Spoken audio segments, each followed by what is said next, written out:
चलिए भाइयों, माँ शक्ति। आज स्वाध्याय चिंतन का हमारा क्रमांक है 408 और आज हम प्ले लिस्ट में एक नई चीज स्टार्ट कर रहे हैं इनकम टैक्स के ऊपर। और इनकम टैक्स में आज हमारे पास ये वैभव गोयल जी हैं, आदरणीय दिग्विजय कुमार साहब सीनियर IRS हैं, आदरणीय संजय शर्मा साहब जो child tax bar association Delhi के प्रेसिडेंट हैं। अब मैं सबसे पहले आदरणीय दिग्विजय कुमार साहब से निवेदन करता हूँ कि आपने ही सबसे पहले ये चैनल हमारा अरविंद शर्मा फोरम स्टार्ट कराया था और आप ही का नाम रखा हुआ है। और हमारे बीच में ये वैभव गोयल जी एक टॉपिक लेकर आ रहे हैं टैक्सेशन पे, इंडिविजुअल पर, सैलरी पर, जो कि कई पार्टों में आएगा। अब हम निवेदन करते हैं आदरणीय दिग्विजय कुमार साहब से कि दोस्त सब कहें। आदरणीय। धन्यवाद। उपस्थित सभी महानुभावों को मेरा सादर प्रणाम। आज एक और नई चीज अरविंद शर्मा जी जोड़ रहे हैं अपने इस प्रोग्राम में, वो इनकम टैक्स के ऊपर और GST के ऊपर भी जानकारी मिलेगी अब हम लोगों को। तो ये बहुत बड़ी खुशी की बात है, मैं उनको बहुत बहुत बधाई देता हूँ इस बात के लिए। और आज के जो वक्ता हैं वो वैभव गोयल जी, वो कई एक प्रोग्रामों में, कई एक सेमिनार्स में विविध विषयों के ऊपर जो टैक्सेशन से रिलेटेड हैं उनके ऊपर अपने उद्गार व्यक्त कर चुके हैं और बहुत ही प्रभावशाली वक्ता हैं। मैं उनका स्वागत करता हूं। और आज का जो टॉपिक है टैक्सेशन ऑफ इंडिविजुअल्स, ये बहुत ही आज के इस समय बहुत ही उपयोगी भी है, क्योंकि जैसा सभी को पता है कि 31 जुलाई तक रिटर्न भरनी होती है जो सैलरीड क्लास हैं उनको। तो उनको बहुत सारी जो जानकारियां हैं वो देंगे हमारे वैभव जी, और उनकी शंकाएं भी दूर करेंगे, क्योंकि कई एक बार जानकारी के अभाव में सही रिटर्न भरने में काफी दिक्कतें आ सकती हैं। तो एक बहुत ही उपयोगी सेशन आज आपके सामने प्रस्तुत है। मैं प्रार्थना करूंगा वैभव जी से कि वो अपना उद्बोधन शुरू करें। धन्यवाद। वैभव जी से पहले संजय शर्मा साहब हमारे कुछ कहना चाहेंगे। संजय शर्मा साहब जरा दो शब्द। संजय शर्मा सर, साउंड बढ़िया सर। जी सर। हरे कृष्णा। पहले तो मैं अरविंद शर्मा जी को, जिन्होंने ये मुहिम की शुरुआत की है लोगों में नॉलेज डिसमिनेट करने के लिए, मैं उनके लिए बहुत बहुत उनको बधाई देता हूँ। और आज के जो हमारे दिग्विजय साहब हैं उनका भी नमस्कार करता हूँ उनको। और जो आज के हमारे स्पीकर हैं, साथ में मुकुल गुप्ता जी को मैं देखता हूँ, हमारे बड़े भाई वो भी इस फोरम पे हैं और भी मेरे जानने वाले हैं। AFTP से भी बहुत सारे मित्र हैं। और साथ में जो आज के हमारे स्पीकर हैं, यंग स्पीकर CA वैभव गोयल जी का भी मैं उनका स्वागत करता हूँ। इसलिए आज का जो विषय जो चूज किया गया है सैलरी इनकम, जो कि हम देखते हैं कि इनकम टैक्स की रिटर्न फाइल करने के वक्त जो कि 5 बेसिकली जो हेड होते हैं हमारे इनकम के अंदर इसके, और उसमें सैलरी इनकम सबसे पहला हेड होता है। और चैप्टर 4 ऑफ इनकम टैक्स के अंदर वो डील किया जाता है।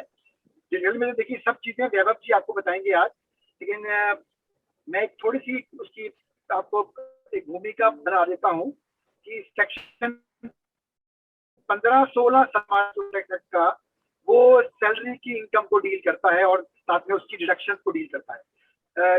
टैक्सेशन जो है और सैलरी का जो है, इसका ये बहुत ही वास्ट चैप्टर है। इसके अंदर बहुत सारे, मेरे ख्याल से हमें इसको पूरा करने के लिए 4-5 पार्ट करने पड़ेंगे और मेरे ख्याल से उसी की तैयारी की गई है अरविंद शर्मा जी द्वारा। तो आज का जो ये पहला पार्ट है जो कि एक इसमें डील करेगा सैलरी की इनकम को लेके, उसके डिटेल में तो हमारे को वैभव जी बताएंगे। सैलरी के प्रोविजन जो है उसके अंदर काफी सारे अलाउंसेस, जैसे हम देखते हैं कि जब भी हमें इनकम कंप्यूट करनी होती है तो अलाउंसेस कुछ एग्जेम्प्ट भी होते हैं कि नॉन एग्जेम्प्ट भी होते हैं। ग्रेचुइटी के प्रोविजन क्या होते हैं, वो गवर्नमेंट एम्प्लॉय को लेके, प्राइवेट सेक्टर को लेके अलग होते हैं। सेक्शन 89 की रिलीफ होती है जब हमें कोई एरियर्स मिलते हैं सैलरी के, वो भी परक्विजिट्स होते हैं और उसके परक्विजिट्स भी बहुत तरह के हैं। उसके बाद मेरे ख्याल से HRA, हाउस अपना LTA, सर्वेलेंस एंड ट्रैवलिंग, इस तरह के काफी सारे हैं। इसके अलावा जब हम आजकल बहुत से हम देखते हैं कि एम्प्लॉयज वॉलंटरी रिटायरमेंट ले लेते हैं, तो उन सब के वक्त हमारे पास क्या उसकी प्रतिक्रिया रहेगी, कैसे उसकी इनकम कंप्यूट होगी, वो हमारे आज के हमारे जो वक्ता हैं वो बताएंगे हमारे को वैभव गोयल जी। तो इन्हीं बातों के साथ मैं उनका स्वागत करता हूँ और उनको रिक्वेस्ट करता हूँ कि जी वो अपनी आज की टॉपिक को डिस्कस करें। और साथ ही में मैं अरविंद शर्मा जी का बहुत बहुत धन्यवाद करता हूँ कि जो उन्होंने मेरे को आज यहाँ बुलाया और आपके समक्ष दो बात करने का मौका दिया। बहुत बहुत धन्यवाद। Thank you sir. धन्यवाद आदरणीय संजय शर्मा सर। जी सर, धन्यवाद। ठीक है, जैसा हमें सर ने बताया कि इनकम हमारी 5 हेड्स ऑफ इनकम में कंप्यूट होती है सर 5 हेड्स में सबसे पहले हमारी शुरुआत होती है सर सैलरी हेड से, और आज हम ये अपना जो प्रोग्राम कर रहे हैं वो सैलरी हेड से ही शुरू कर रहे हैं सर। 5 हेड्स जैसे होते हैं salary, house property, profits and gains from business और प्रोफेशन, कैपिटल गेन और अदर सोर्स। सर ये हमारे मेजरली 5 हेड्स होते हैं जिसमें हमारी इनकम बांटी जाती है। ये बांटने के क्या पर्पस रहे होंगे इनकम टैक्स एक्ट के? ज्यादातर जो मैं समझ पाया, ताकि हम उस इनकम के अगेंस्ट जो खर्चे अलाउ करने हैं, उस इनकम में जो डीमिंग प्रोविजन लेना है, या उस इनकम को किसी दूसरे हेड से सेट ऑफ करना है, ऐसे कई तरीके के जो रूल्स फ्रेम करने हैं, वो हम उनको इनकम को 5 कैटेगरीज में बांटने के बाद ही सेट आउट कर सकते हैं। तो इसलिए लेजिस्लेचर ने जब इनकम टैक्स एक्ट लाया तो 5 हेड्स ऑफ इनकम में उसको क्लासिफाई किया। बेसिक रीजन एक ये हो सकता है, और कई रीजन हो सकते हैं। तो बेसिक रीजन कि भाई हमें जो डिफरेंट रूल्स जो अप्लाई करने हैं वो इससे करते हैं। तो सर सबसे पहले जब हम कंप्यूट करते हैं इनकम तो कैसे करते हैं सर? सर पहले तो हम इन 5 हेड्स में इनकम कंप्यूट करते हैं जो कि हमारी ग्रॉस टोटल इनकम का पार्ट बनता है। फिर उसके बाद सर हम डिडक्शंस अंडर चैप्टर 6 से देते हैं। फिर उसके बाद हम नेट टोटल इनकम निकालते हैं। तो इस तरीके से हमारी टोटल इनकम निकल के आती है जिसके ऊपर हमें टैक्स देना होता है सर। फिर उसके बाद जो नेट टोटल इनकम निकल के आती है, फिर उसके बाद जैसे हम इंडिविजुअल्स की बात करते हैं तो इंडिविजुअल्स के लिए स्लैब रेट एप्लीकेबल होता है सर। ये जो स्लैब रेट एप्लीकेबल होता है उसमें फर्स्ट 2.5 लाख रुपीस तक कोई टैक्स नहीं होता। फिर उसके बाद नेक्स्ट 2.5 लाख रुपीस के ऊपर 5% का टैक्स है। फिर उसके बाद नेक्स्ट 5 लाख रुपीस के ऊपर 20% का टैक्स है। फिर उसके बाद जो मोर देन 10 लाख रुपीस की इनकम है उसे 30% का टैक्स है। तो सर ये एक हो गया एक स्लैब रेट का सिस्टम। सर दूसरा स्लैब रेट जो गवर्नमेंट लास्ट ईयर लेकर आई थी, इसमें उन्होंने कहा कि इतने बड़े बड़े 5 के बाद सीधे जैसे हमने 20 पे जंप लिया तो ऐसा नहीं करते हैं। उन्होंने कहा कि 5 के बाद हम 10 पे आते हैं, 10 के बाद 15 पे आते हैं, 15 के बाद 20 पे आते हैं, 20 के बाद 25 पे आते हैं। तो इस स्कीम में उन्होंने कहा कि अगर आप सैलरी में या अदर डिडक्शंस में अगर आप ये डिडक्शंस फॉरगो करते हैं तो हम आपको लोअर स्लैब रेट या लोअर टैक्स ब्रैकेट में रखेंगे और आपके ऊपर कम टैक्स लगेगा, ऐसा उन्होंने कहा है। टुडे हम उस बारे में चर्चा नहीं करेंगे कि भाई वो क्या क्या डिडक्शंस छोड़ी गई जिसकी वजह से हमें टैक्स लोअर ब्रैकेट में दिया जाएगा। आज हम जनरली सैलरीज के ऊपर बात करेंगे, फिर जिसमें हम ये जानेंगे टोटल ओवरऑल सैलरीज में क्या क्या इनकम कवर होती है और उन इनकम के अगेंस्ट क्या क्या डिडक्शंस हमें मिलते हैं और क्या क्या हमें प्रूफ लगाने की आवश्यकता हो सकती है। तो सबसे पहले सर हम बात करते हैं सैलरी होती क्या है। सर सैलरी का ये मतलब है कि जिस समय मुझे पेमेंट मिल रही है, जो पेमेंट देने वाला है मैं उसका सर्वेंट हूँ, यानी कि there must be an employer employee relationship. एक मालिक और नौकर का संबंध होना चाहिए। एक मालिक और नौकर का संबंध की हम बात करते हैं जब हम बात करते हैं प्रिंसिपल एजेंसी की बात करते हैं। एक एजेंट भी अपने प्रिंसिपल के सुपरविजन, अपने एजेंट के कंट्रोल में काम करता है। क्या वो भी एक उसको जो एजेंसी कमीशन मिल रहा है क्या वो भी सैलरी की डेफिनेशन में आएगा? वो सैलरी की डेफिनेशन में नहीं आएगा। क्यों? क्योंकि वहां पे एम्प्लॉयर एम्प्लॉय रिलेशनशिप नहीं साबित हो पाता है। दो वो एजेंट जो है अपने मालिक, अपने प्रिंसिपल के कहने पे सुपरविजन में काम करता है, बट जो ओवरऑल सुपरिटेंडेंस की जो हम बात करते हैं, ओवरऑल कंट्रोल की जो हम बात करते हैं, जो एम्प्लॉयर एम्प्लॉय रिलेशनशिप की बात होती है, वो साबित नहीं हो पाती। जैसे हम दो शब्दों का प्रयोग करते हैं, contract of services and contract for services. अगर ये कॉन्ट्रैक्ट ऑफ सर्विस है तो सैलरी है, अगर कॉन्ट्रैक्ट फॉर सर्विसेज है तो ये आपकी प्रोफेशनल इनकम या अदर इनकम में जैसे भी विदित होगा वो वहां पे टैक्सेबल हो जाती है। तो हमने पहला एक जो रूल हमने जान लिया कि जिस समय हमें सैलरी मिल रही है उस समय एम्प्लॉयर एम्प्लॉय रिलेशनशिप होना चाहिए। दूसरा सर, अब सर हम सेक्शन 15 की अगर हम बात करें इनकम टैक्स एक्ट में, जैसे सर बात कर रहे थे पहले, जैसे 15, 16, 17 हमारा सैलरी को गवर्न करता है। थोड़ा बहुत पार्ट हमारा सेक्शन 10 में जो एग्जेम्पशंस हैं अलाउंसेस के अगेंस्ट वो सेक्शन 10 में दर्शाई गई हैं। तो लेकिन हम सबसे पहले बात करते हैं सेक्शन 15 में। हम जब भी किसी भी कानून को पढ़ते हैं तो सर हम सबसे पहले चार्जिंग सेक्शन को देखते हैं। वो सर इसलिए देखते हैं कि चार्जिंग सेक्शन हमें ये बताता है कि क्या इनकम पे टैक्स करने की लेजिस्लेचर की क्या इंटेंट है। अगर कोई इनकम या कोई भी कंसेप्ट उस चार्जिंग सेक्शन से बाहर जाता है तो ये संभावना पूर्ण रूप से है कि सर उस पे टैक्स ना लगे। तो सर हम सेक्शन 15 के अगर हम जब बात करते हैं तो वो कहते हैं sir salary includes any salary which is due. जो सैलरी ड्यू हो गई तो वो भी आपकी सैलरी में हम उस पर टैक्स लगाएंगे। जो सैलरी आपको पे कर दी गई पेड, या जो सैलरी आपको अलाउ कर दी गई, हम उस पे भी आपको सैलरी मानेंगे और आपका टैक्स लगाएंगे। सर उन्होंने कहा जो सैलरी आपको अरियर्स में मिली है, जो पिछले सालों का अरियर्स है, जो इस साल मिल रही है, हम उसको भी सैलरी मान लेंगे। तो सर इन्होंने यहाँ 4 शब्दों का जो एक मेजर प्रयोग किया। सर 4 शब्द क्या हैं sir? Sir salary due, salary paid, salary allowed, arrears. Sir salary due का ये मतलब हुआ सर मैंने नौकरी करी सर 1 अप्रैल 2021 से लेके 30 अप्रैल 2021 तक। तो सर जो 1 महीने की सैलरी ये हुई, ये 30 अप्रैल को अगर ड्यू हो जाती है तो वो मेरे लिए मेरी इनकम में जुड़ेगी। सर अगर हम कैलेंडर अपना फाइनेंशियल ईयर की बात करें तो हमारा फाइनेंशियल ईयर सर 1 अप्रैल 2021 से लेके 31 मार्च 2022 तक रहेगा। सर अगर मेरी सैलरी 30 या लास्ट डे को ड्यू हो जाती है तो इसका मतलब सर जो मेरी 30 अप्रैल से लेके 31 मार्च तक जो सैलरी ड्यू हो जाती है, वो जब मैं असेसमेंट ईयर 22-23 के रिटर्न भरूंगा तो उसके दौरान जो सैलरी आएगी वो मेरी सैलरी चार्जेबल टू टैक्स होगी। तो ये हो गया sir due concept. Sir paid का कंसेप्ट ये हुआ सर सैलरी तो मेरे को लेनी थी, मैंने काम किया अप्रैल से लेके मार्च 2021 तक मैंने काम किया, लेकिन सर मेरे को सैलरी मिल गई आगे की, मैंने एडवांस ले लिया सर सैलरी का।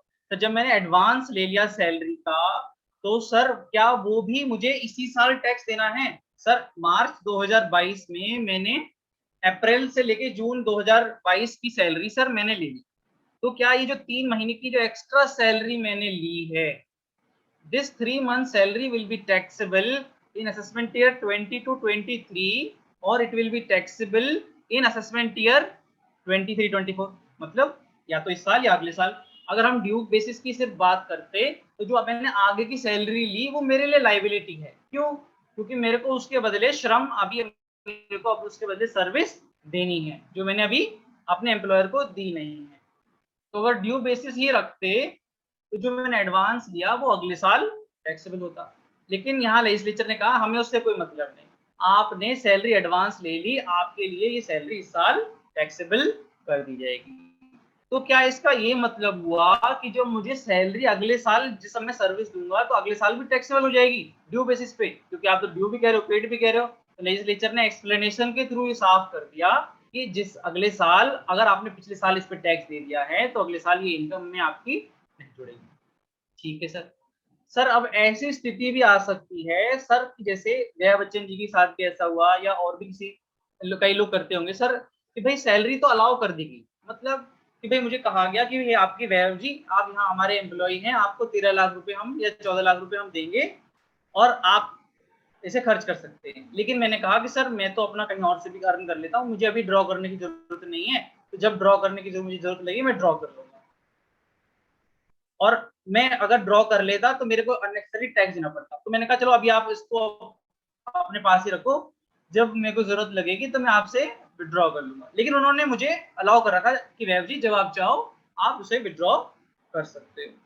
तो क्या ये जो अमाउंट जो उस एम्प्लॉयर ने XYZ एम्प्लॉयर ने मुझे अलाउ किया कि भाई वैभव जी आप इसे विड्रॉ कर सकते हो, क्या ये मुझे उस दिन टैक्सेबल होगी जिस दिन मैं इसको विड्रॉ करता हूँ, या उस दिन टैक्सेबल होगी जिस दिन एम्प्लॉयर ने मुझे ये फैसिलिटी ड्राइंग की अलाउ कर दी।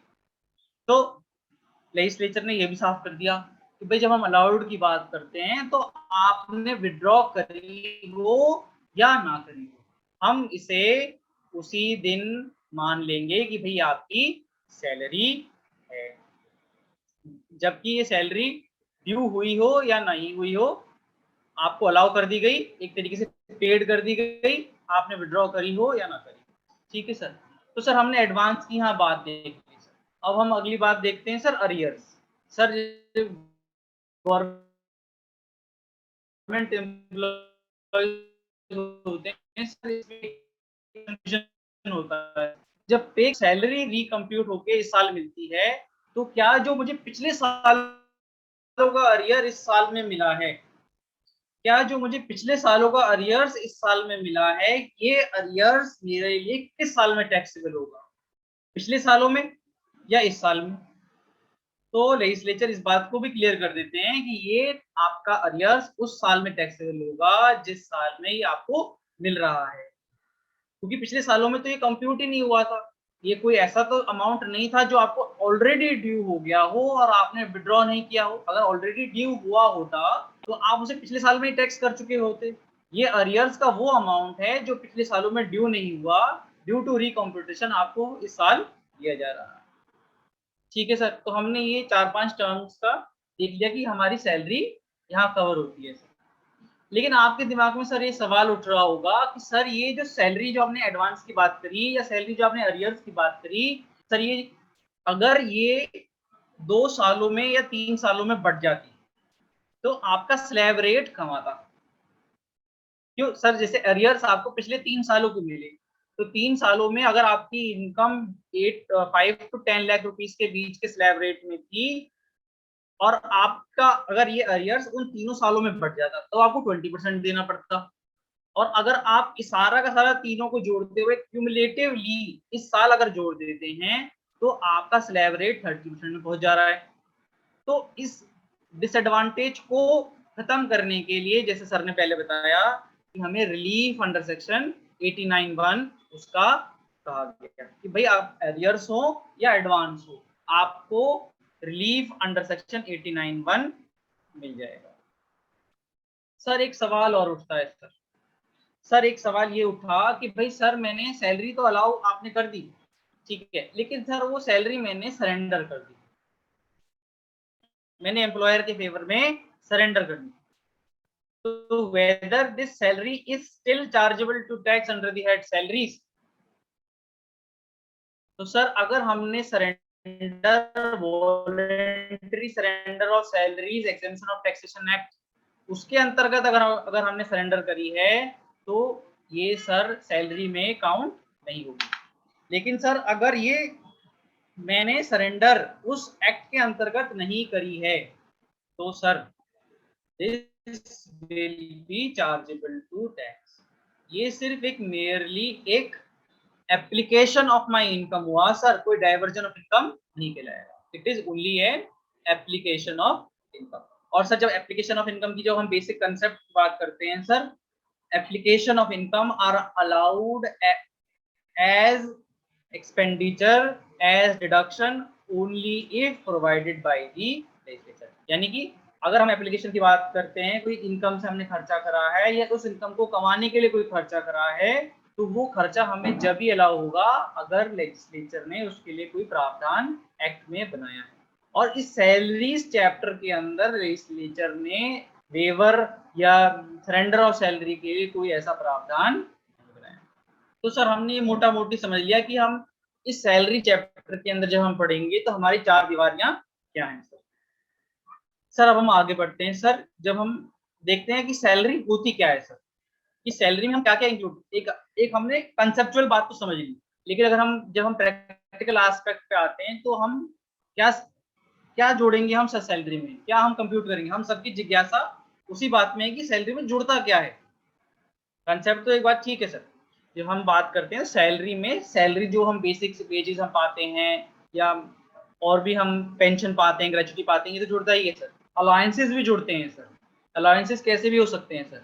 परक्विजिट जुड़ते हैं सर, जो नॉन मॉनेटरी बेनिफिट्स हमें एम्प्लॉयर द्वारा प्रोवाइड किए जाते हैं सर। यही नहीं, हमें sir profit in lieu of salary, यानी कि कंपेंसेशन, जब हमारा एम्प्लॉयमेंट टर्मिनेट होता है या कीमेन इंश्योरेंस के अंदर अगर हमें कोई पेमेंट मिलता है, तो ये सब चीजें भी हमारी सैलरी का पार्ट है सर। इस profit in lieu of salary की जो बात है सर ये बड़ी अलग है सर। अलग इसलिए है क्योंकि सर ये जो हमें मिलता है सर, इसलिए मिलता है सर। एक एग्जांपल लेते हैं सर मैंने एम्प्लॉयमेंट छोड़ना है आज, मेरे कॉन्ट्रैक्ट में लिखा था, सॉरी, एम्प्लॉयर को मुझे आज हटाना है सर, मेरे कॉन्ट्रैक्ट में लिखा था कि सर मुझे 2 महीने का वो टाइम बताएगा और फिर हटाएगा, ठीक है सर। और साथ में ये लिखा था कि भाई आप जब भी छोड़ोगे तो हम आपको इतना पेमेंट करेंगे, ठीक है सर। जब हमने एम्प्लॉयमेंट छोड़ दिया, उसने मुझे एम्प्लॉयमेंट से हटा दिया, और उस एम्प्लॉयमेंट से हटने के बाद उसने मुझे वो कंपेंसेशन दिया सर हमको जो कंपेंसेशन दिया उस ऑफिस से हटने के लिए, उस पोजीशन से हटने के लिए जो कंपेंसेशन दिया, वो कंपेंसेशन क्या सैलरीज हेड में टैक्सेबल होगा या नहीं होगा? सर अगर हम बेसिक अपनी जो हमने कंसेप्ट जो समझा था, क्या जिस समय मुझे वो पेमेंट ड्यू हो रही है या जिस समय वो पेमेंट मुझे मिल रही है, वो क्या उस समय एम्प्लॉयर एम्प्लॉय रिलेशनशिप मेरा उस एम्प्लॉयर के साथ, उस व्यक्ति के साथ है जिससे मुझे पेमेंट मिल रही है? तो जिस समय मुझे कंपेंसेशन मिल रही है उस समय एम्प्लॉयर एम्प्लॉय रिलेशनशिप नहीं है, तो ये payment income from salaries head में चार्जेबल टू टैक्स नहीं होनी चाहिए। अदर सोर्स में या किसी और हेड में होनी चाहिए, या ये कैपिटल रिसीट है, ये एक अलग विषय, इसके लिए हम आगे बाद में चर्चा कर सकते हैं। तो इस मुद्दे पे ऑनरेबल कोर्ट्स ने कहा ठीक है जी, ये चार्जेबल टैक्स नहीं होनी चाहिए। इसी मुद्दे को कवर करते हुए 1961 वाले एक्ट में बार-बार संशोधन के साथ इस कंपनसेशन वाले अमाउंट को सैलरी का हिस्सा मान लिया गया। ये सैलरी का हिस्सा इसलिए मान लिया गया ताकि फिर से ये विवाद इस मुद्दे पर ना उठे। तो सर अब हमने देखा कि सर जब सैलरीज में वेजेस कवर होते हैं, पेंशन कवर होते हैं, ग्रेचुटी कवर होती है सर। ग्रेचुटी तो सर मुझे रिटायरमेंट के बाद मिलती है, तो भी ग्रेचुटी भी कवर कर दी सर। मुझे फीस और कमीशन भी जो मिलता है, एडवांस जो मिलता है, लीव एनकैशमेंट जो मिलता है, वो सब मेरे सैलरी का पार्ट बताया गया सर। इसमें ये भी बताया गया कि अगर एम्प्लॉयर नेशनल पेंशन फंड में कंट्रीब्यूट करता है, वो तक भी सैलरी का पार्ट है सर। अब आप एक बात सोच रहे होंगे, सर कमीशन कैसे सैलरी का हिस्सा हो सकता है? सर कमीशन भी सैलरी का एक अभिन्न हिस्सा है। कैसे? सर जब मैं एक कंपनी की बात करता हूँ, एक कंपनी में डायरेक्टर की remuneration is a whole time director, जो होल टाइम डायरेक्टर होते हैं या मैनेजिंग डायरेक्टर होते हैं, ये एम्प्लॉय की श्रेणी में आते हैं। एक तो इन्हें फिक्स्ड अमाउंट जो मिलता है सर वो मिलता ही है, लेकिन सर इनको जो है बिजनेस लाने के हिसाब से एक कमीशन तय होता है कि भाई जो आपका नेट प्रॉफिट आएगा उसका 10% आपको हम कमीशन देंगे। पब्लिक लिमिटेड कंपनीज में कंपनीज एक्ट में एक सीमा बताई गई है कि भाई आपको इतना कमीशन जो बेस्ड ऑन योर प्रॉफिट्स हम डिटरमाइन कर सकते हैं। आजकल जैसे भी हम देखते हैं जितनी भी प्राइवेट सेक्टर कंपनीज हैं सर, ये बिजनेस लाने के ऊपर जैसे परफॉर्मेंस बोनस होता है, उस परफॉर्मेंस बोनस के रूप में या एक परसेंटेज ऑफ कमीशन की भी आपने इतना बिजनेस लाया उसका इतना हम कमीशन आपको एज रेम्यूनरेशन देंगे। तो क्या ये जो कमीशन मुझे मिला, ये कमीशन क्या सैलरी में टैक्स होना चाहिए? तो सुप्रीम कोर्ट ने कहा हाँ जी, ये कमीशन भी सैलरी में टैक्स होना चाहिए, और इन्होंने सेक्शन में भी लेजिस्लेचर ने क्लियर कर दिया हाँ जी, हम इस कमीशन को जो आपको एज एम्प्लॉयमेंट के दौरान में मिला उसको सैलरी मानना चाहते हैं। ठीक है सर। तो सर हमने आगे देखा एक ऑफिशियल अलायंस भी मिलते हैं सर कई सारे। सर हम ट्रैवल पे जाते हैं, गवर्नमेंट वर्क पे जाते हैं, या अपने ऑफिस के संबंध में बाहर जाते हैं, जितने LIC के लोग होते हैं, डेवलपमेंट ऑफिसर्स होते हैं, वो बाहर जाते हैं, जितने सर सेल्समैन होते हैं, जितने सेल्स एग्जीक्यूटिव होते हैं, वो बाहर जाते हैं सर, या दूसरे शहर में जब जाते हैं तो वो ट्रैवल अलायंस मिलता है। तो वो भी एक अलायंस है सर। कन्वेंस अलायंस भी होता है सर, यूनिफॉर्म अलायंस भी होता है, हेल्पर अलायंस भी होता है। तो ये सब चीजें होती हैं सर। इन सब चीजों को कैसे हम कितनी इनकम में जुड़ेंगी, कितनी इनकम में नहीं जुड़ेंगी, ये हम अभी इन डेफिनेशन को, जैसे हमने बात करी सैलरी, अलाउंस और परक्विजिट, इन डेफिनेशंस को जानने के बाद हम इनमें किन किन चीजों को कितना डिडक्शन मिलेगा और कितनी हमारी इनकम में ऐड होगी वो हम जानेंगे। जस्ट अभी हम परक्विजिट के बारे में जानते हैं। परक्विजिट क्या होते हैं? परक्विजिट वो चीज होती है जो अलाउंसेस नहीं होती। क्या कह रहे हैं वैभव जी? अलाउंसेस में हम सर एम्प्लॉयर एम्प्लॉय को कैश देता है, एक अमाउंट देता है कि भाई मुझे नहीं, मतलब आपको इतना अमाउंट हम दे रहे हैं अलाउंस के रूप में, अगर ऑफिशियल पर्पस के लिए दे रहे हैं तो इसके अगेंस्ट आप बिल दे दीजिएगा। और अगर हमने सिर्फ तय कर दिया भाई आपको ही हम नॉर्मल इन्फ्लेशन अलायंस या कोई भी अलायंस करके हम आपको दे रहे हैं, तो ये आपका हेल्पर अलायंस, डेली अलायंस है, इसको आप रख लीजिए, इसके अगेंस्ट कोई बिल नहीं देना, तो ये अलायंस हो गया सर, पर्सनल अलायंस हो गया। लेकिन परक्विजिट सर इसमें फर्क क्या है? एम्प्लॉयर आपको डायरेक्ट कैश नहीं दे रहा सर आपके हाथ में, लेकिन जो खर्चा आपको करना था या कोई फैसिलिटी आपको ऐसा देता है जिसके वजह आपको कोई खर्चा करना पड़ता, तो वो जो फैसिलिटी का जो वैल्यू है या जो खर्चा उसने आपके बिहाफ पे उठाया, जो कि आपकी जेब से खर्चा जाना था, जो कि नहीं गया, उसको हम परक्विजिट कहते हैं। ठीक है सर, तो हमने जान लिया कि सर कि भाई अलायंसेस भी इनकम है, पेंशन भी इनकम है, वेजेस भी इनकम है और परक्विजिट भी हमारी इनकम है सर। तो जब अलायंसेस की बात करते हैं सर अलायंसेस को हम दो भाग में बांटेंगे सर। अलायंसेस जो हमारे ऑफिशियल पर्पस के लिए हैं, अलायंसेस जो हमारे पर्सनल नेचर के हैं।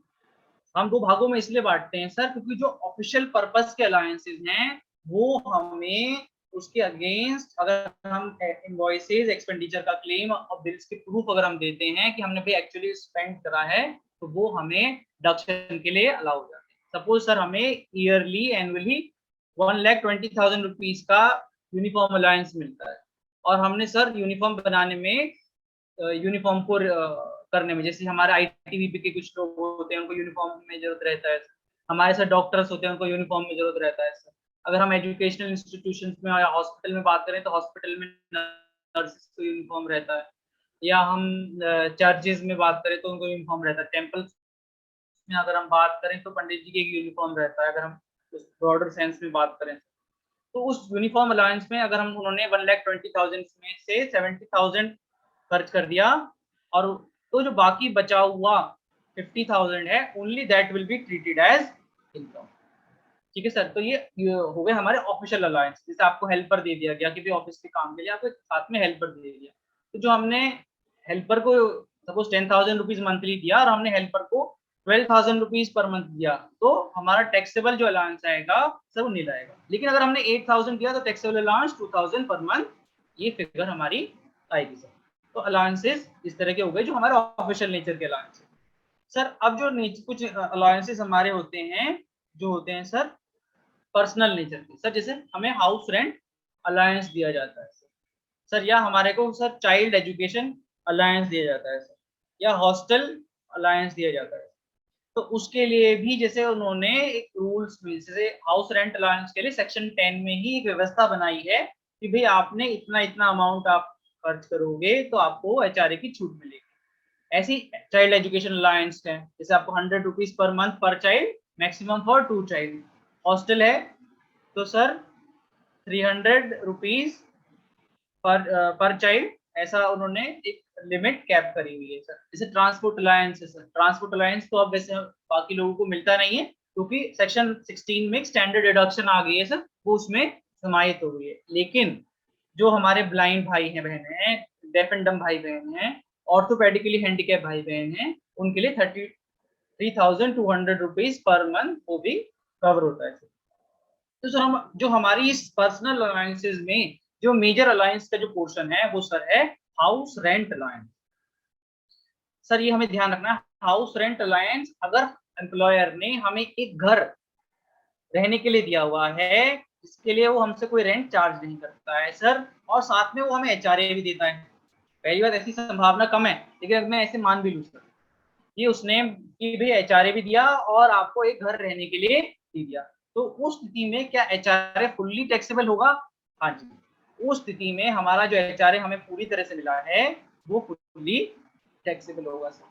लेकिन सर अगर उसने हमें कोई घर रहने के लिए नहीं दिया सर, उसने कहा कि आप बाहर रहिए, उसने सर हमें 1,20,000 रुपीज का HRA दिया सर, और हमारी सर जो सैलरी है सर, हमारी सैलरी 10 लाख रुपीज है सर, हमारी सैलरी 10 लाख रुपीज है सर, और हम सर रहते हैं सर गाजियाबाद में रहते हैं।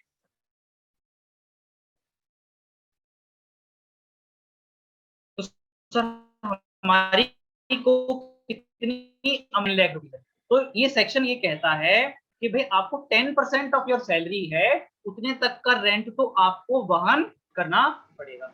ठीक है सर, तो 10 लाख का 10% हुआ सर 1 लाख रुपीज, और सर मेरे को कितना HRA मिल रहा है 1,20,000 रुपीज माइनस 1 लाख रुपीज, तो जो एग्जेम्पशन मिलेगी मुझे 20,000 की मिलेगी।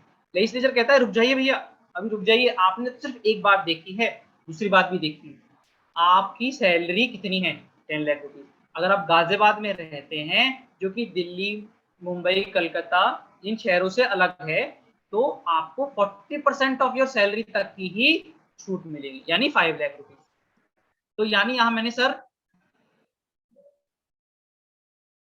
एक बात मैं थोड़ा सा यहाँ गलत कह गया सर, मैंने क्या कहा कि मैंने 1 लाख रुपए का जो HRA मिलता है और मुझे रेंट भी 1,20,000 ही मान लीजिए, तो जो मुझे एग्जेम्पशन मिलेगी वो 20,000 की मिलेगी। 1,20,000 जो रेंट मैंने पे किया माइनस 1 लाख रुपीज 20,000, ये एक पार्ट हो गया। मेरी सैलरी 10 लाख रुपीज है, उस 10 लाख रुपीज का 40% सर 4 लाख रुपीज, तो जो इन दोनों में लोअर होगा 20,000 और 4 लाख रुपीज, जो भी लोअर होगा वो मेरे को उस 1,20,000 जो मुझे HRA मिल रहा है उसमें से माइनस हो जाएगा, दैट इज 20,000। तो 1,20,000 माइनस 20, तो मेरी टैक्सेबल HRA जो आ जाएगा सर वो 1 लाख रुपीज। और अगर मैं दिल्ली, मुंबई और ऐसे शहर में होता तो नीचे वाला जो फिगर जो मैंने 40% कैलकुलेट किया सर, वो 40 के बजाय 50% हो जाता। ठीक है सर, तो ये हमने एक पर्सनल में HRA की हमने एक बात करी। सर अब हम परक्विजिट की बात करते हैं सर, जो हमारा मेजर जो पोर्शन है, जिसको एक एम्प्लॉई अगर एम्प्लॉयर दिखाता है उसके फॉर्म 16 में, फॉर्म 12BA का अगर फॉर्म देता है तो ही वो एम्प्लॉय उसको दिखाना चाहता है।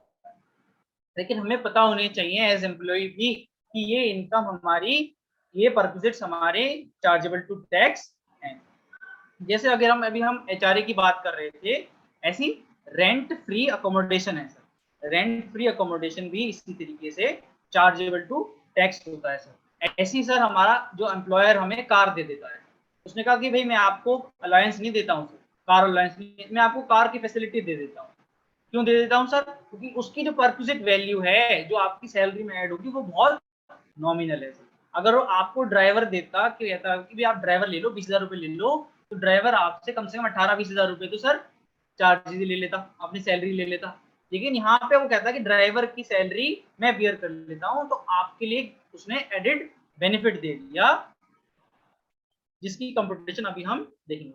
सर पहले तो हम रेंट फ्री अकोमोडेशन की एक कंप्यूटेशन एक समझने का प्रयास करते हैं कि भाई वो हमारे केस में कितनी इनकम हमें ऐड होगी।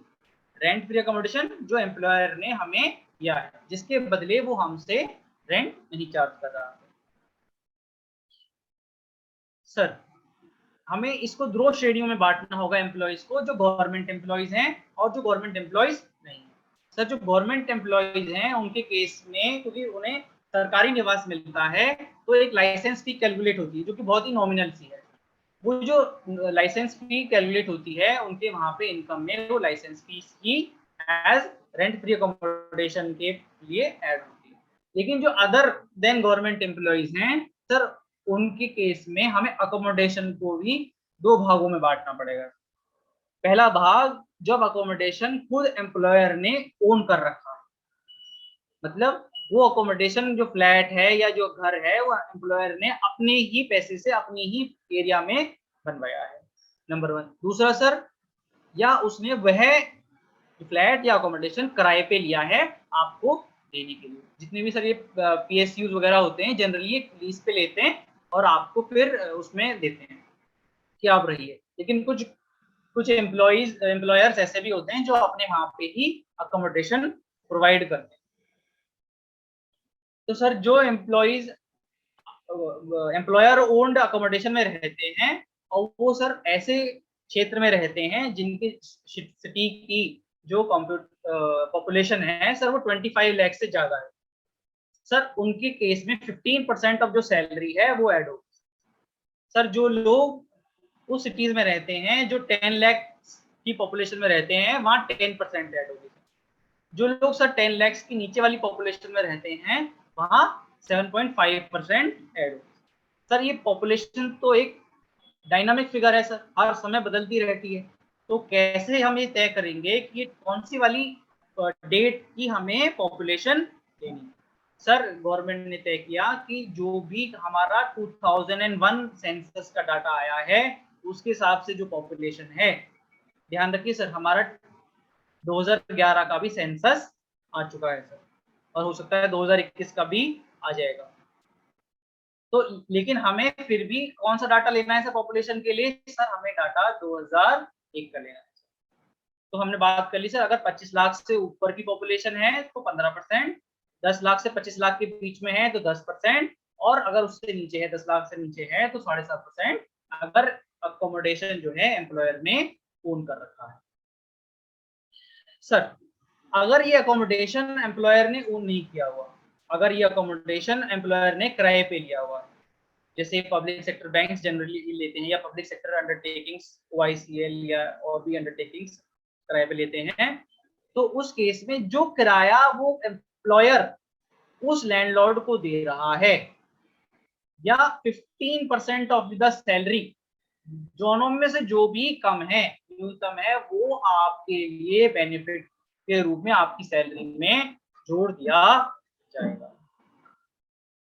सर आपने देखा होगा कि जब भी कभी भी जब हम एम्प्लॉय होते हैं तो गवर्नमेंट एम्प्लॉय होते हैं तो हमारा ट्रांसफर बना रहता है, मुझे एक जगह से दूसरे जगह जाना रहता है। सर जब मैं एक शहर से दूसरे शहर जाता हूं तो हो सकता है एम्प्लॉयर मुझे इतनी जल्दी वो आवास ना दे पाए, क्यों? क्योंकि उस आवास में कोई हो सकता है पहले से रह रहा हो, उसका भी ट्रांसफर हुआ हो और 10-15 दिन का टाइम लैग हो जाता है।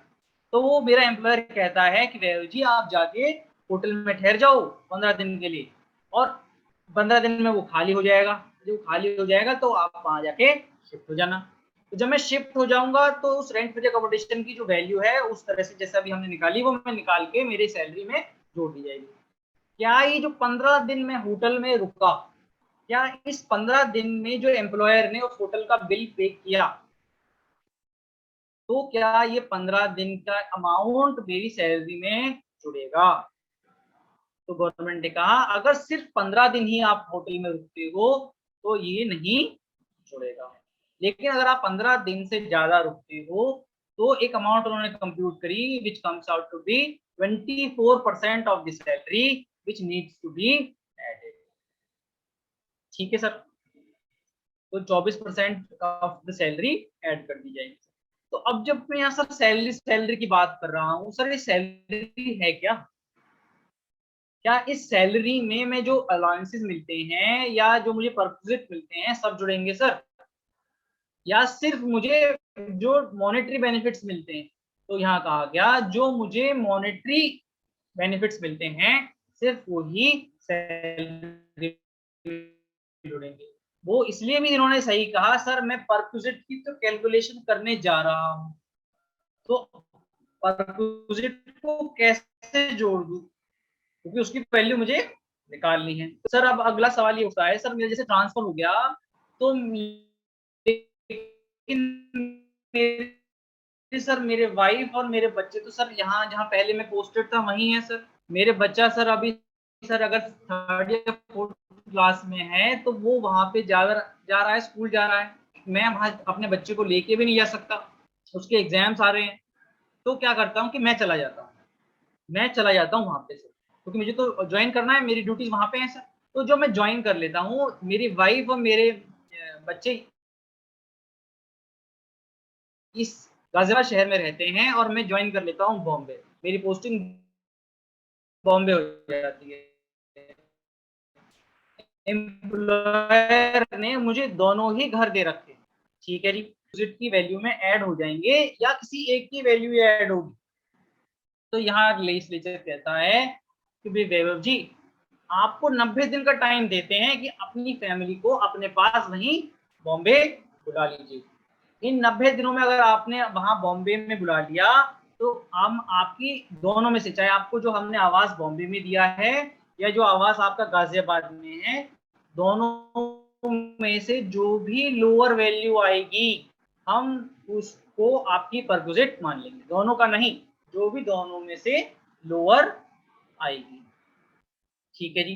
लेकिन सर मैंने तो अभी कहा मेरे बच्चे के पेपर हैं और मुझे तो 90 दिन से ज्यादा लग जाएंगे। तो उन्होंने कहा जैसे ही आपका 91 दिन होगा, 91 दिन के बाद से जो भी दोनों की वैल्यू आएगी, रेंट फ्री वैल्यू आएगी अकोमोडेशन की, वो हम जोड़ देंगे।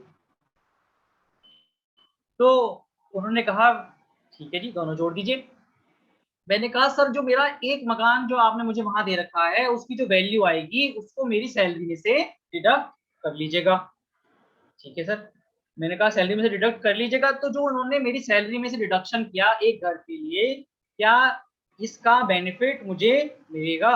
बेनिफिट कैसे कि अगर हाउस 1 की परक्विजिट वैल्यू 1,20,000 आती है, हाउस 2 की परक्विजिट वैल्यू 1,30,000 आती है और मैं कहता हूं कि भाई मेरी सैलरी में से 1,20,000 रुपये आप काट लेना, तो क्या मेरे लिए परक्विजिट वैल्यू 2.5 लाख है या मेरे लिए परक्विजिट वैल्यू 1,30,000 है? तो लेजिस्लेचर कहते हैं अगर आपकी सैलरी में से जो अमाउंट कट जाता है वो आपको बेनिफिट मिल जाएगा और आपको जो वैल्यू रहेगी वो 1,30,000 ही रहेगी, ठीक है सर। सर अब मेरे को सर ऐसा हुआ कि वहां एक बहुत दूर दूर तक गाड़ी है या बहुत दूर दूर तक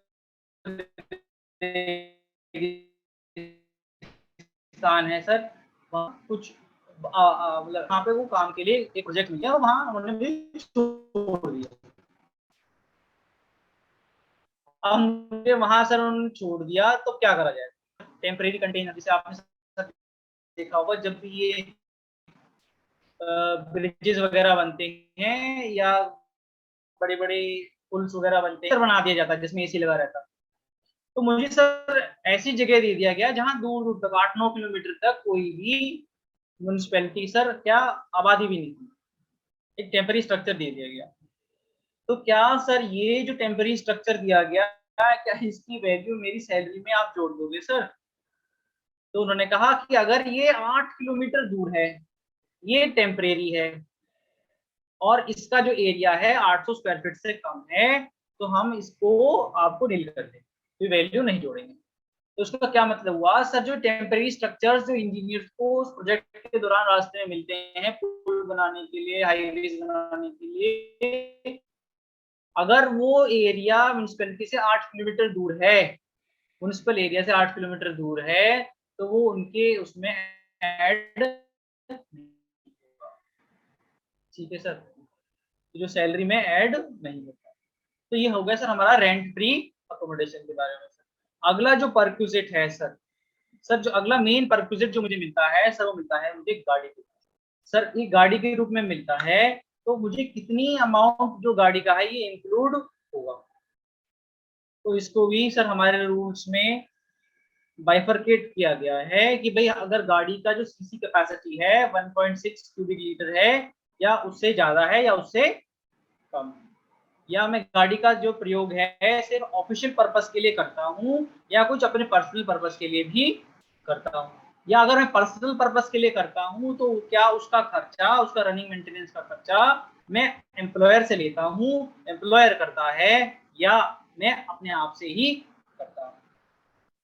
तो हमने इसमें एक सिंपल प्रोपोजिशन एक जानी कि सर अगर कार का जो क्यूबिक कैपेसिटी है 1.6 क्यूबिक लीटर से कम है, तो सर 1800 रुपये पर कैलेंडर मंथ, इस कैलेंडर मंथ का मतलब भी अभी हम जानेंगे, 1800 रुपये पर कैलेंडर मंथ जोड़ देंगे।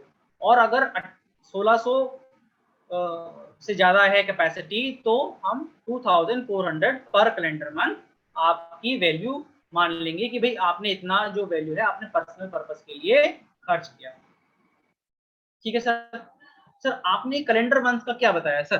सर कैलेंडर मंथ ये है कि भाई मैंने अगर गाड़ी मुझे किसी ड्यूरिंग द मंथ मिलती है, गाड़ी मुझे ड्यूरिंग द मंथ मिलती है, तो उसकी जो वैल्यू है वो फुल ईयर की, सॉरी उसकी फुल कैलेंडर मंथ की जाएगी। ऐसा नहीं है कि भाई मेरे को अगर 15 अप्रैल से मिलती है तो वो मुझे 15 अप्रैल से 15 मई तक की कैलकुलेट करनी है। 15 अप्रैल से 30 अप्रैल तक की मैं कैलकुलेट करूंगा और वो फुल 2400 या 1800 रहेगी। सर अगर आप ड्राइवर अपने आप लेते हो तो आपको जो 18-19 हजार रुपए पर महीने का खर्चा आ जाएगा सर। लेकिन अगर आप वो ड्राइवर, उसका खर्चा कंपनी बियर करती है, आपके लिए वो ड्राइवर उसी गाड़ी से ऑफिस पर्पस से भी इस्तेमाल होता है, घर के पर्पस से भी इस्तेमाल होता है, आपके पर्सनल पर्पस के लिए भी इस्तेमाल होता है। आप उसी ड्राइवर को, उसी गाड़ी को पार्टी में भी ले जाते हो, तो सर ड्राइवर का जो हिस्सा आपकी सैलरी में जुड़ेगा वो सिर्फ 900 पर मंथ जुड़ेगा। ठीक है सर। तो ये तो हो गए सर हमारे कुछ मेजर परक्विजिट्स। सर अब कुछ, ये तो 2 परक्विजिट मैंने सर ऐसे बताए जो हर किसी की सैलरी में जुड़ेंगे। कुछ परक्विजिट्स ऐसे होते हैं जो सिर्फ स्पेसिफाइड एम्प्लॉइज, जो सिर्फ स्पेसिफाइड एम्प्लॉइज के केसेस में जुड़ते हैं, जो कि जैसे हमने कोई फ्री ऑफ कॉस्ट स्वीपर दे दिया सर, गार्डनर दे दिया, वॉचमैन दे दिया, पर्सनल अटेंडेंट दे दिया, ये सब सिर्फ फ्री ऑफ कॉस्ट अगर कोई स्पेसिफाइड एम्प्लॉय है तो उनके केस में जुड़ता है। या हमने कोई उनके बिहाफ पे कोई मॉनेटरी बेनिफिट या कुछ खर्चा कर दिया तो उनके केस में ही जुड़ता है सर। जैसे डायरेक्टर हो गए सर, कोई सब्सटेंशियल शेयर होल्डर हो गए, या कोई ऐसे एम्प्लॉय जिसकी सैलरी 50,000 से ज़्यादा हो। सर एक चीज़ में, ये जो लिमिट 50,000 की है सर, ये बहुत पुरानी है। आज की डेट में तो ज़्यादातर लोग इसमें कवर हो ही जाते हैं। और इस संबंध में जो भी किसी के प्रश्न बनते हैं वो आदरणीय वैभव साहब से पूछ सकते हैं। मैं अभी सबको अनम्यूट कर रहा हूँ। ये मैंने सबको अनम्यूट कर दिया सर, ठीक है ना सर? आप जिस किसी कोई प्रश्न हो तो आदरणीय वैभव जी से पूछ सकते हैं। बड़ा अच्छा रहा आपका, और अभी कई पार्ट में चलेगा, 3-4 में। वैभव जी, ये जो हेड है, is it income from salaries और income from salary? Sir it is income from salaries. Salaries, salaries. अच्छा। सेकंड, जो फ्रैक्शन मंथ का है, एक दिन के मानो, तो पूरे महीने का पैक लगेगा? हाँ सर, मैंने जो ही बताया, मेरी जानकारी में तो सर पूरे उसका इवन फॉर ए डे? हाँ जी सर, लगना चाहिए सर, क्योंकि वहाँ पे जो इस्तेमाल करा है सर, कैलेंडर मंथ इस्तेमाल करा है सर, तो मेरे हिसाब से पूरा महीना लगना चाहिए। बाकी अरविंद सर भी हैं सर, वो भी ज्ञान डाल। अरविंद जी तो पुराने प्रैक्टिशनर। आप वैभव जी कहाँ प्रैक्टिस करने डॉक्टर आर के काला साहब हैं, एमएच कॉलेज के हेड रहे हैं, कॉमर्स के हेड। क्या है सर मैं बताता हूँ, इनका क्वेश्चन चौधरी साहब का ये है कि जो एलआईसी के अंदर पेंशन मिलती है, एनुटी मिलती है, अच्छा वो एलआईसी एनुटी, अच्छा वो तो सर अदर सोर्सेज है, एनुटी है ना सर, वो तो अदर सोर्सेज सर, उसमें एनुटी तो अदर सोर्स में जाएगी, पर कुछ जो पेंशन मिलती है, जैसे पेंशन भी तो जो मिलती है तो सैलरी के हेड में जाएगी ना सर। हाँ, एनुटी और पेंशन दोनों चीज अलग अलग है सर। ठीक है, ठीक।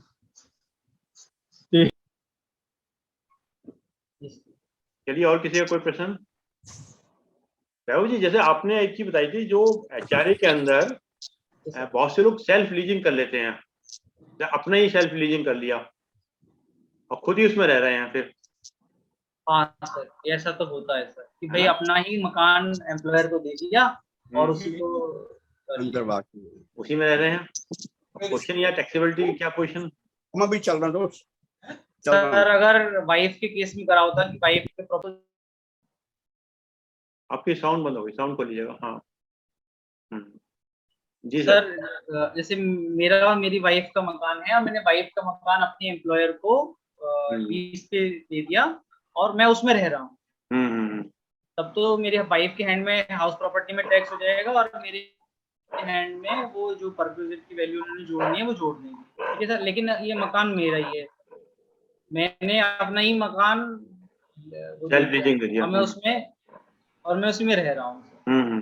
क्या मैं उस मकान में अपने एज ओनर की कैपेसिटी में रह रहा हूँ सर, या मैं इस मकान में एज एम्प्लॉय की कैटेगरी में रह रहा हूँ? एम्प्लॉय कैटेगरी में, एम्प्लॉय की कैटेगरी में रह रहा हूँ सर, तो ये परक्विजिट में जुड़ना चाहिए। जुड़ जाएगा अपना। और जो उसकी कैलकुलेशन है, जो उसको इंटरेस्ट पेड किया है और लीजिंग का अमाउंट मिला है, वो उसकी कैलकुलेशन हो जाएगी यहाँ पर।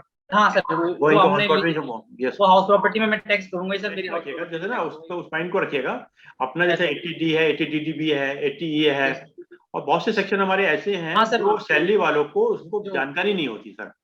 हमारा बिल्कुल। पर्पज सिर्फ इसका ये है कि जो एक ट्रू डिडक्शन हमें एग्जम्पशन और डिडक्शन है, एक तो हम लोगों को ये बताएंगे हमारे क्या चीज एग्जम्पशन में होती है, क्या चीज डिडक्शन में होती है। कभी कभी एज ए लेमैन किसी को एग्जम्पशन और डिडक्शन के विषय में क्लियरिटी नहीं होती है।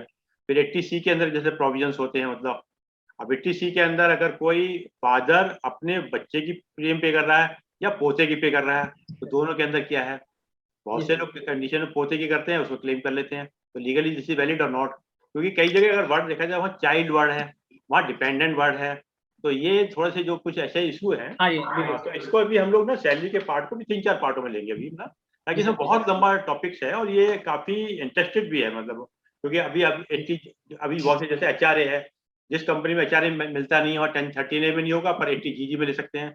80GG में क्या कंप्लाइंस करनी पड़ेगी, इसका एक्सप्लेनेशन किया है।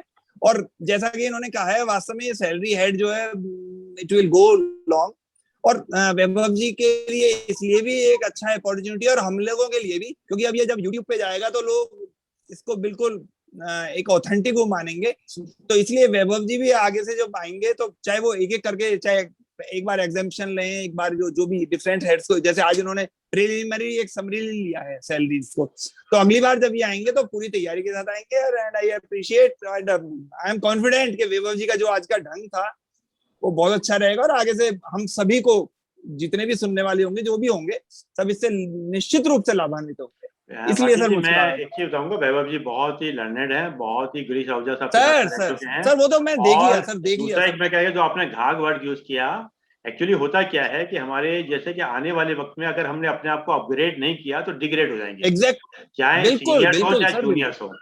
और दूसरा थॉट है कि प्रतिभा किसी की बकौती नहीं है, पुरुषार्थ की चेरी है।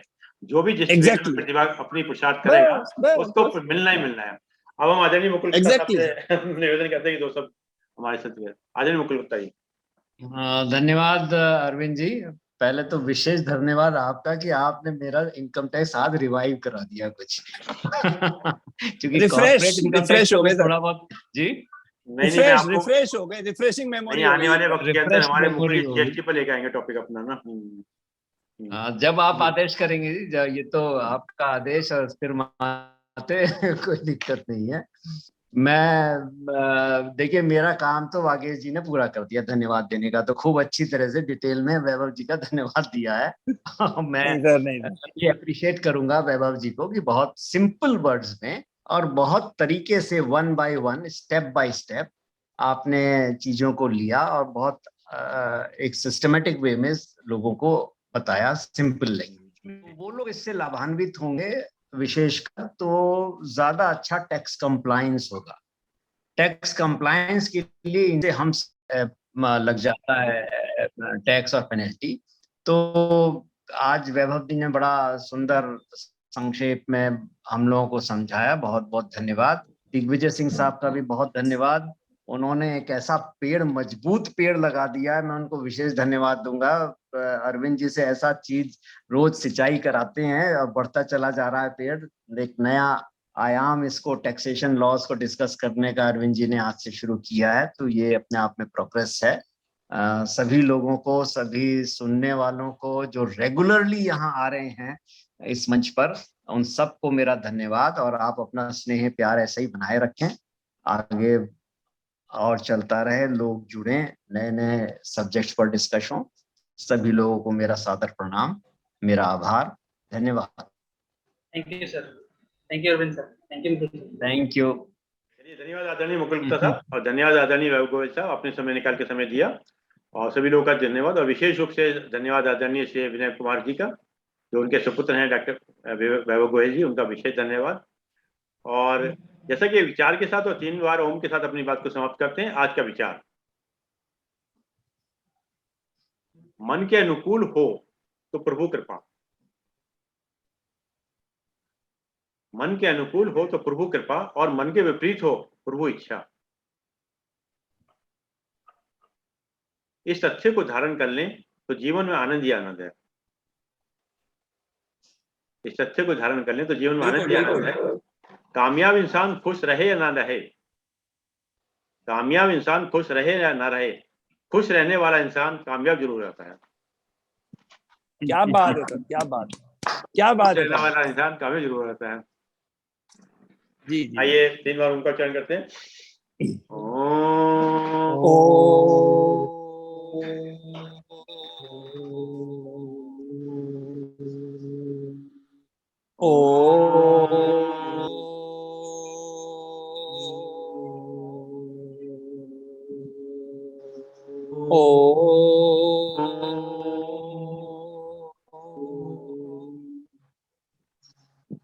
शांति शांति शांति।